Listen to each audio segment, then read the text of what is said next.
All right, let's pull back the curtain on something we do a dozen, maybe 100 times a day, browsing the web. We're going to trace the incredible split-second journey a single web request takes from your keyboard across the world to a server and all the way back. Let's dive in. Have you ever actually stopped to think about what happens in that tiny moment after you type a web address and hit enter? I mean, it feels instant, almost like magic, but it's not magic. It's this beautifully choreographed dance of technology, and we're going to follow every single step. So, it all kicks off with you. You're in your browser, you type a URL, like google.com.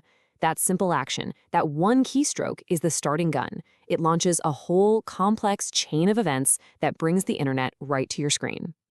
Okay, first things first. Your browser can't just send a letter to google.com. It needs a real physical address, a digital one anyway. That's where the DNS, the domain name system, comes in. You can think of it as the internet's giant phone book.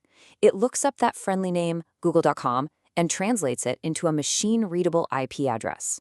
Once it has that address, now the browser can bundle up its message, an HTTP request, and send it off. So we've got the address. But for this to work, the browser and the server have to speak the same language. And they do. That language is HTTP, the Hypertext Transfer Protocol. It's basically the set of rules for every single conversation that happens on the web. Every single HTTP request includes a command, or what we call a method. It's the verb in the sentence that tells the server what you want to do. When you're just visiting a page, you're sending a GET request. Get me this web page. But when you fill out a contact form, that's usually a POST request, like post this new info. These simple verbs are the engine of the web. And the server talks back. It always replies with a status code, which is just a super quick update on how things went. A 200 OK is that digital thumbs up, everything's great. And of course, we've all run into the dreaded 404 not found. That's just the server's polite way of saying, sorry, I looked everywhere, can't find what you're asking for. It's this constant back and forth that makes it all work. All right, our request has zipped across the internet and landed at the server. But you have to imagine a busy web server is like a gigantic, chaotic mailroom with thousands of requests pouring in every second. How on earth does it know where to send our specific request? Well, the answer is a really clever process called routing. The server acts like a traffic controller. It looks at the request's verb, like get, and its path, and it has a list that says, aha, a GET request for /students/3 goes to this specific piece of code over here. It's a perfect match every single time, directing traffic flawlessly. So the request made it to the right little chunk of code, and that code has a mission: find student number 3. But now we hit a new problem. See, the application code and the database, where all the student info lives, they speak two totally different languages. It's a classic programming challenge called the object relational impedance mismatch. Yeah, it's a mouthful, I know. But the idea is pretty simple. Our C# code likes to think about data in terms of flexible, connected objects, right? A student object has a list of course objects. But the database thinks in rigid spreadsheets, tables and rows. It's like one is thinking in 3D and the other in 2D. They just don't naturally connect. And the solution, the hero of this chapter, is a technology called LINQ. That stands for Language Integrated Query. LINQ is basically a universal translator. It lets developers write queries for the database right inside their C# code in a way that feels natural to them. Then, LINQ does the hard work of translating that into the proper SQL language the database actually understands. It perfectly bridges that gap.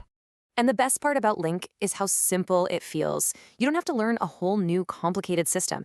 You just get a handful of really powerful, easy-to-understand commands. You can find the first thing that matches what you're looking for, you can filter a giant list down to just the 2 items you need, or even totally reshape the data before you use it. Really, it all boils down to this one simple, beautiful pattern. You take a collection of stuff, you apply a method with some condition, and you get your result. This one little line of code is the backbone of how modern C# apps talk to data. It's incredibly powerful, but also super readable. We've got the data. Yes, the server successfully used LINQ, it reached into the database, and it pulled out exactly what we needed. Now it's time to prepare for the return journey. The server has to build a response that your browser can actually understand and, show you. Now, there are basically 2 ways this can go down. In a traditional multi-page app, or MPA, the server builds the entire web page, all the HTML, everything, and sends it back. So every time you click a link, you get a whole new page. But in a modern single-page app, or SPA, the server just sends back the raw data. And then your browser uses JavaScript to cleverly update just the little bits of the page that need to change. It feels way faster and smoother.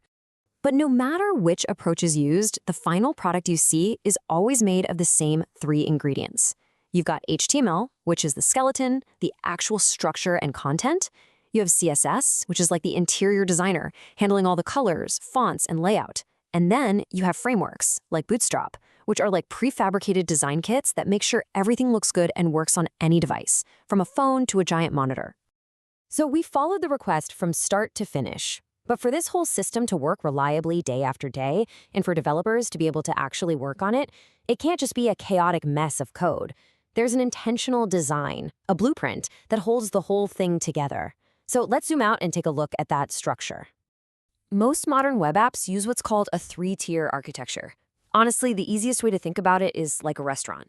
You've got the presentation layer, that's the dining room, where you, the customer, interact with the menu.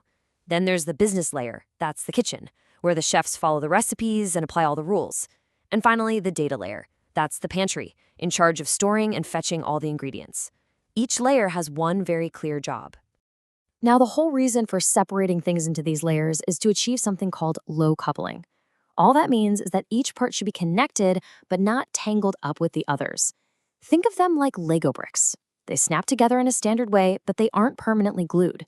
And that's so important because it means you can change your database, your pantry, without having to completely rebuild your user interface, the dining room. At the same time, inside each of those layers, you're aiming for high cohesion. And that just means that every little piece of code should have one and only one focused job. A student service class should be the world's expert on students, and that's it. It shouldn't also be handling payments or sending emails. This focus makes the whole system so much easier to understand, to test, and to maintain. So what's the big payoff for all this careful organization? It's confidence. This clean architecture lets us test everything thoroughly.